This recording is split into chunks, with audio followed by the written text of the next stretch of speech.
Hi, everybody, and welcome to Spa Babies, presented by Spendthrift. I'm Dan Illman, along with Nicole Russo, up at Saratoga. Saturday's Spa Baby race should be a doozy. It is the Grade 2 Saratoga Special, 6.5 furlongs. Let's take a look at this field. Only a field of 5, but it is a eagerly anticipated matchup between the 2 Damon's Mound, the 4 Gulfport, both so impressive at Churchill Downs, Nicole, and both have to be considered right now 2 of the best 2-year-olds in the country. Absolutely, especially when you're talking about these East Coast-based 2-year-olds. This is the matchup I think everybody was hoping to see this summer. And from observing them both this week, I think both of these horses are just razor sharp right now, and it could be a very good matchup. We're going to take a look at the career debut of one of their opponents. That's the number 1, Super Chow, who made his debut at Gulfstream Park. A son of Lord Nelson went right to the front in that day, carved out a legitimate pace, and kept right on going. He was no secret, bet to 7-5 in a 9-horse field. He's going to have to hustle from the rail and face several other speed horses. Yeah, absolutely. And, I do expect him to show speed again, especially he's coming off a bullet work at Gulfstream. I do wish that he, had a bit of local form or at least some local training. I think that's really been key to some of these 2-year-olds this summer. Number 2 is Damon's Mound. This is a son of Gervin who just was so impressive in his debut for trainer Michel Lavelle. This horse just made a nice sweeping move on the turn to get to the lead and then was on his way. A very respectable 84 Beyer speed figure, won by almost 13 lengths. The sky seems the limit. Yeah, and he is from the first crop of Gervin, so who won the Haskell Invitational. He was a real two-turn horse. You would certainly think that Damon's Mound could handle the extra little bit of distance he'll be asked to go, if not a little bit more. I talked about both of these horses being sharp.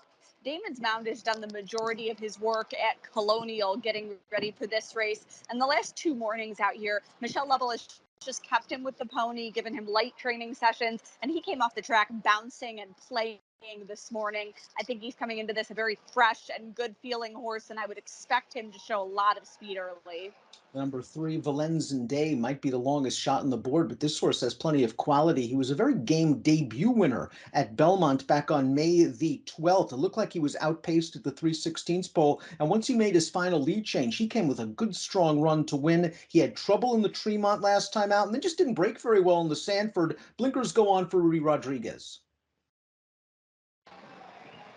Yeah, and we talk all the time about how live Rudy Rodriguez can be with these Saratoga 2-year-olds. So I would consider this horse a good candidate to use to give you some value behind the 2 favorites. He's by Kozan, who has developed into a really good, not just 2-year-old sire, but leading sire overall in Florida. Gulfport is the number 4, going out for trainer Steve Asmussen. A perfect 2 for 2 at Churchill. He won both races by the length of the stretch, including the Bashford Manor last time out, a race in which he just showed high speed from the start and cruised away from that field. He draws outside the speed of Super Chow in here. I think Joel Rosario is just going to send this horse and try to get him right to the front. The son of Uncle Mo with a tremendous amount of ability.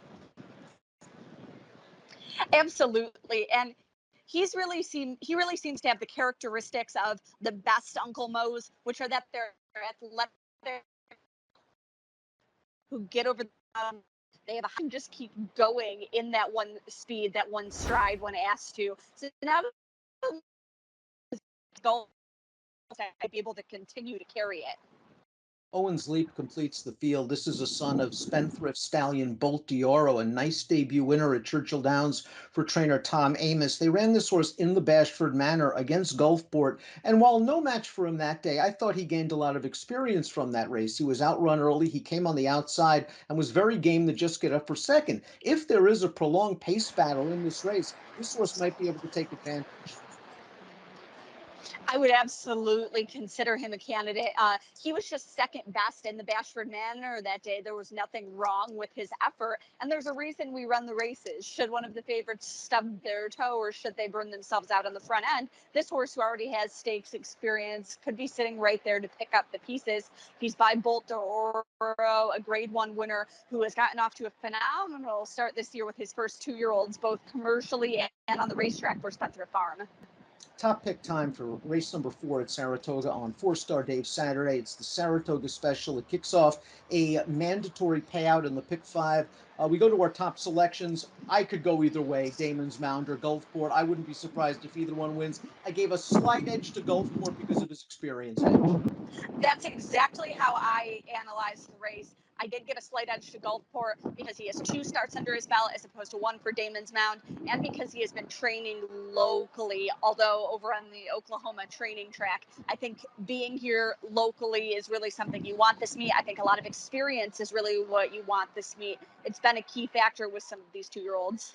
This race is what Spa Babies is all about. Future stars, Damon's Mound, Gulfport face off in the Saratoga Special.